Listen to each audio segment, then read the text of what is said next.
هنكمل بقى عندي هناخد المحاسبة في المنشآت ذات الفروع. هناخد المحاسبة في المنشآت ذات الفروع. أولا لازم تعرفوا حاجة، الفروع دي عندي قسمين، في فروع مستقلة وفي فروع غير مستقلة. يعني إيه؟ فرع مستقل يعني الدفاتر بتاعته منفصلة عن دفاتر المركز الرئيسي اللي هو بيحول لهم البضاعة.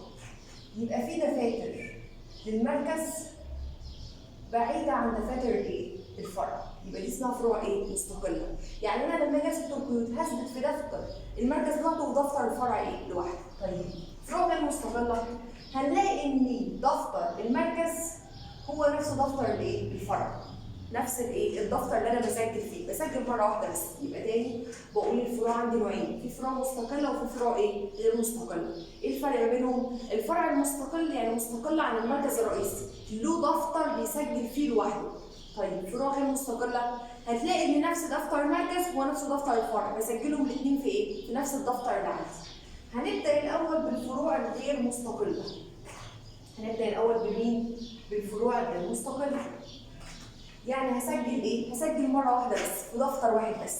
طيب لو جيت مثلا احول بضاعه، يعني مثلا ان انا الاول اشتريت بضاعه.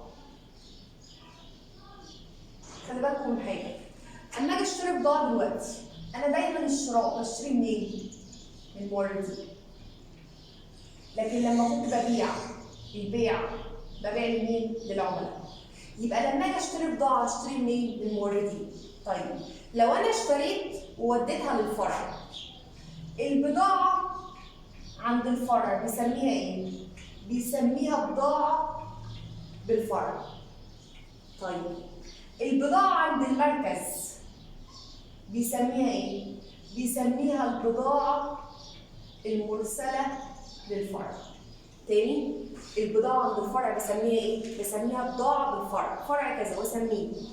طب بضاعة عند المركز بسميها ايه؟ البضاعة المرسلة. يبقى دايما بضاعة مرسلة يبقى دي جاية منين؟ من المركز. أو دي على طول بتاعت مين؟ المركز. بضاعة عند الفرع يبقى دي بضاعة بالإيه؟ بالفرع اللي عندي. طيب لما أجي أحول بضاعة ممكن برضه لا إما أحولها بالتكلفة اللي هي 100%، لا إما أحولها بتكلفة إيه؟ معلاه. يعني إيه تكلفة معلاه؟ يعني تكلفة زائد هامش الإيه؟ الربح.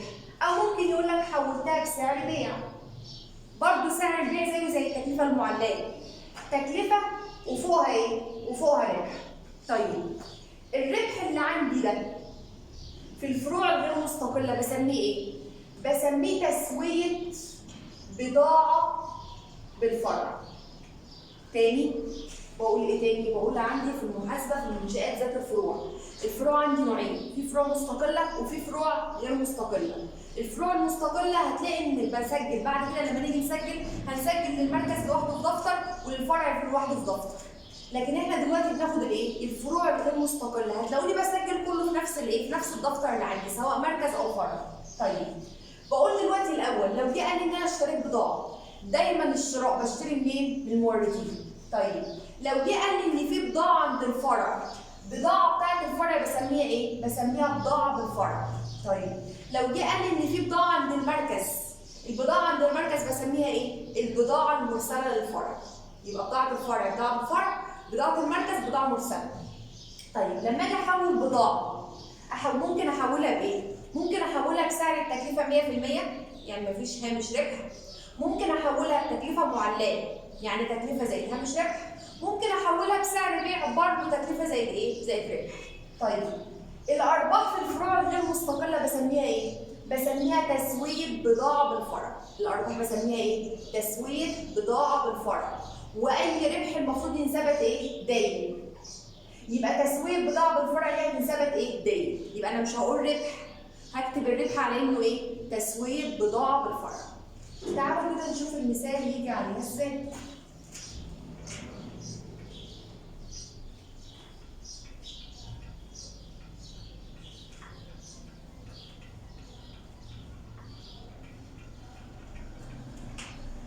بصوا كده بيقول ايه؟ بيقول لي نهاية العمليات الخاصة بالبضاعة من شركة أحمد التجارية بالإسكندرية وفرعها بمدينة طنطا خلال عام 2020. مديني 4 حسابات وبيقول لك إيه؟ يزيد سعر البيع عن التكلفة بواقع 20% من التكلفة. يعني إيه؟ يعني سعر البيع كده كام؟ هيزيد عن التكلفة اللي هو 100% 20 يبقى 120. المطلوب يقوم المركز الرئيسي مرة بتقييم البضاعة بثمن التكلفة، مرة هقيمها بالتكلفة يعني 100%. مرة يقوم المركز الرئيسي بتقييم بسعر البيع اللي هو 120. مرة يقوم المركز الرئيسي بتقييم البضاعة على أساس 110. يبقى أنا كده عندي يعتبر 3 حالات. مرة هقيمها بسعر التكلفة اللي هي 100%، ومرة بسعر شوية كده عشان تبقوا شايفين كويس. مرة بالتكلفة اللي هي 100%،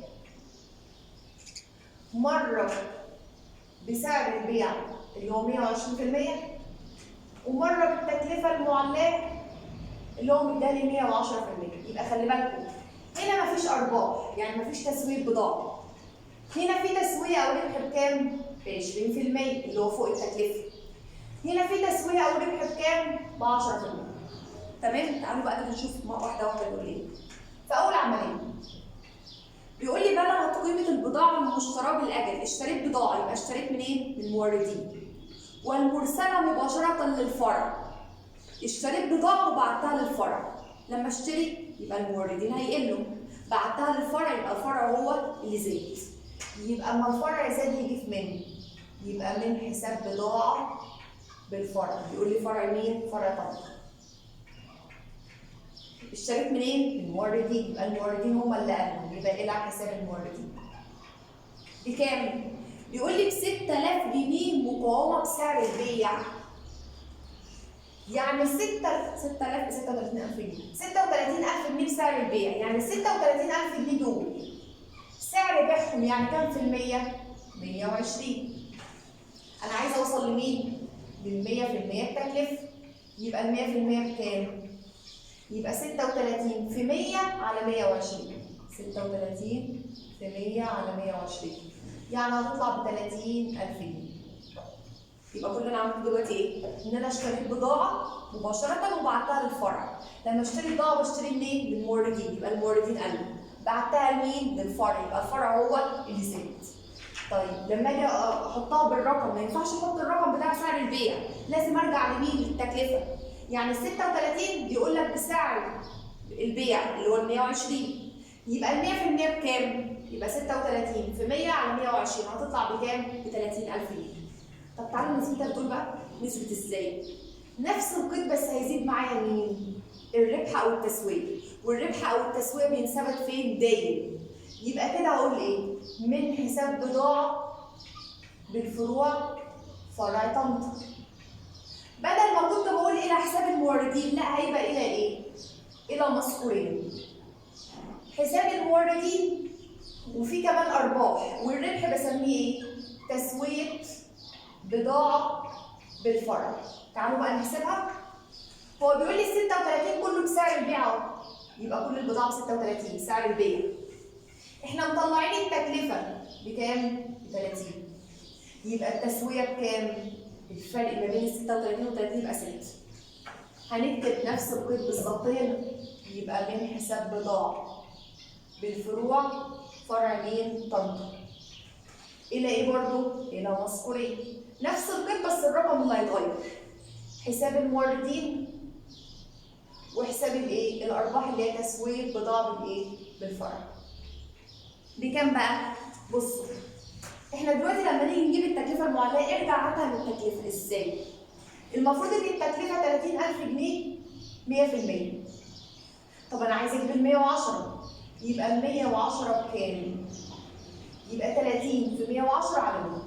30 في 110 على 100 يعني هتطلع ب 33000 جنيه. يبقى دي كل البضاعة. وكده كده الموردين التكلفة بكام؟ ب 30. يبقى كده عندي دلوقتي التسوية أو الأرباح بكام؟ ب 3000 جنيه. يبقى دي أول نقطة خالص لما يقول لي إيه؟ إن أنا بعت بضاعة أو اشتريت بضاعة وبعتها لمين؟ للفرع اللي عندي. يبقى لما اشتريت بضاعة اشتريتها منين؟ للموردين وبعتها لمين؟ للفرع. طيب تاني نقطة، بيقول لي البضاعة المرسلة من المركز الرئيسي للفرع، بعت بضاعة من المركز للفرع، يبقى مين اللي زاد؟ الفرع زاد والمركز قل. والبضاعة عند الفرع اسمها ايه؟ من حساب بضاعة بالفرع، فرع طنطا. وهتقل عند مين؟ عند المركز. طب البضاعة عند المركز اسمها ايه؟ إلى حساب البضاعة المرسلة للفرع. يبقى أنا بعت بضاعة من اللي فين؟ من المركز للفرع، يبقى الفرع زاد والمركز قل. البضاعة عند الفرع اسمها ايه؟ بضاعة بالفرع. البضاعة عند المركز اسمها ايه؟ بضاعة مرسلة. طيب بعتها ب 200,000 جنيه بثمن التكلفة، يبقى ال 200,000 جنيه التكلفة. تعالوا نعمل هنا، هيزيد معايا ايه؟ التسوية. يبقى من حساب بضاعة بالفرع أو بالفروع فرع طنطا إلى إيه؟ مذكورين اللي هما البضاعة المرسلة للفرع وحساب مين؟ الأرباح اللي هي تسوية إيه؟ بضاعة بالفرع. هنا نفس القيم بس الرقم اللي هيتغير، يبقى من حساب بضاعة بالفرع فرع طنطا إلى إيه برضه؟ مذكورين البضاعة المرسلة للفرع وحساب مين؟ تسوية بضاعة الفرع. تمام؟ تعالوا نحط الأرقام. ال 200,000 جنيه بالتكلفة، ال 200 بالتكلفة يعني 100%. طب أنا عايزة أجيب ال 120، يبقى ال 120% بكام؟ يبقى 200 في 120 على 100. 200 في 120 على 100. يعني كل البضاعة هتطلع ب 240. وكده كده البضاعة المرسلة بكام؟ ب 200 تكلفة. يبقى في ربح بكام؟ ب 40. تعالوا نجيب هنا. ال 200 ب 100%. أنا عايزة أجيب ال 110. يبقى ال 110 بكام؟ يبقى 200 في 110 على 100. يبقى هتطلع ب 220,000 جنيه. يبقى كل البضاعة ب 220. والبضاعة المرسلة في الأساس بكام؟ ب 200. يبقى في تسوية أو أرباح بكام؟ ب 20. يبقى دي تاني نقطة عندنا. تعالوا على النقطة اللي بعدها. رقم 3. بيقول إيه في رقم 3؟ بيقول لي بلغت قيمة البضاعة المرتدة من الفرع للموردين. أنا لما كنت اشتريت من الموردين الفرع زاد والموردين قل. طب بيقول لي بقى مرتدة من الفرع للموردين، يعني عكس القيد الأولاني. يعني بعد ما اشتريت رديت تاني للموردين، يبقى الموردين زادوا والفرع قل. يبقى الموردين زادوا يبقى من حساب الموردين. الفرع قل يبقى إلى حساب بضاعة بالفرع فرع طنطا. يبقى كل اللي فيها إن أنا هعكس القيد. هنا نفس الكلام. بس بدل ما كنت بقول من بضاعة بالفرع إلى مذكورين، هقول من مذكورين إلى حساب بضاعة بالفرع، لأن الربح اللي اتحقق لي خلاص هيترد تاني. يعني بيعتبر خسارة، هينسبك مدين. يعني من حساب الموردين هتبقى إيه؟ من مذكورين. حساب الموردين وحساب تسوية بضاعة بالفرع إلى حساب مين؟ بضاعة بالفرع فرع طنطا. هنا نفس القيد من مذكورين. حساب الموردين وحساب تسوية بضاعة بالفرع إلى حساب مين؟ بضاعة بالفرع فرع طنطا. تعالوا نكتب الأرقام. بيقول لي ب 9000 جنيه بسعر البيع. يعني ال 9000 جنيه بسعر البيع بكام في المية؟ 120. يبقى ال 100% بكام؟ عشان نرجع للتكلفة. يبقى 9 في 100 على 120. يعني هتطلع بكام؟ 7000 ونص. ب 7000 ونص. لكن هنا بسعر البيع، كل سعر البيع بكام؟ كل البضاعة ب 9. يبقى الموردين بالتكلفة كام؟ 7 ونص. يبقى في تسوية بالفرق ما بين الاثنين يبقى كام؟ 1000 ونص. طب تعالوا على التكلفة المعلقة، تعالوا نرجع نجيبها من التكلفة. التكلفة ب 7 ونص. ال 7 ونص ده 100%. يبقى ال 110 التكلفة المعلقة بكام؟ يبقى 7.5 في 110 على 100. 7.5 في 110 على ايه؟ على 100. 7.5 في 110 على 100 هتطلع معانا ب 8,250. كل البضاعة ب 8,250. والتكلفة الموردين بكام؟ ب 7.5. يبقى في تسوية بكام؟ ال 8,250 ناقص 7.5 هيطلع ب 750. طيب تعالوا نشوف اللي بعدها. النقطة اللي بعدها بيقول ايه؟ بيقول لي البضاعة المرتدة من الفرع للمركز. بضاعة مرتدة منين؟ من الفرع للمركز. أنا لما بعت من المركز للفرع، الفرع زاد والمركز قل. هنا العكس، بيقول لي إيه؟ بضاعة مرتدة من الفرع إلى المركز. يبقى المركز هو اللي هيزيد والفرع هو اللي هيقل. يبقى عكس رقم 2. المركز هيزيد يبقى من حساب بضاعة مرسلة للفرع. والفرع هيقل يبقى إلى حساب بضاعة بالفرع، فرع طنطا.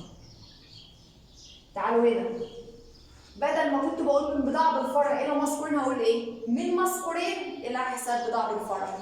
يبقى من مذكورين البضاعة المرسلة للفرع، وفي إيه كمان؟ تسوية البضاعة اللي هتترد إلى حساب مين؟ بضاعة بالفرع، فرع طنطا.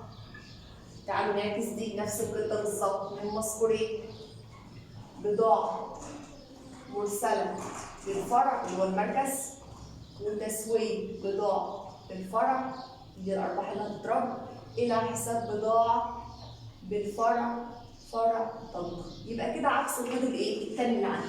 تعالوا نحط الأرقام. بيقول لي ب 10,000 جنيه بالتكلفة. يبقى الرقم عندي ب 10,000 جنيه بالإيه؟ بالتكلفة أهو. يبقى التكلفة 10,000. طب أنا عايزة أجيب من 10,000 سعر البيع 120. ما هو ال 10,000 ب 100%. يبقى ال 120 بكام؟ يبقى 10 في 120 على 100. 10 في 120 على 100. يعني هتطلع ب 12,000 جنيه. كل البضاعة ب 12. البضاعة المرسلة كانت ب 10. يبقى في تسوية بكام؟ ب 2000. طب تعالوا نجيب التكلفة المعلاه. ال 10,000 التكلفة ب 100%. يبقى ال 110 التكلفة المعلاه بكام؟ يبقى 10 في 110 على 100. 10 في 110 على 100. يبقى هتطلع ب 11,000 جنيه. كل البضاعة ب 11. البضاعة المرسلة كانت في الأصل ب 10 التكلفة.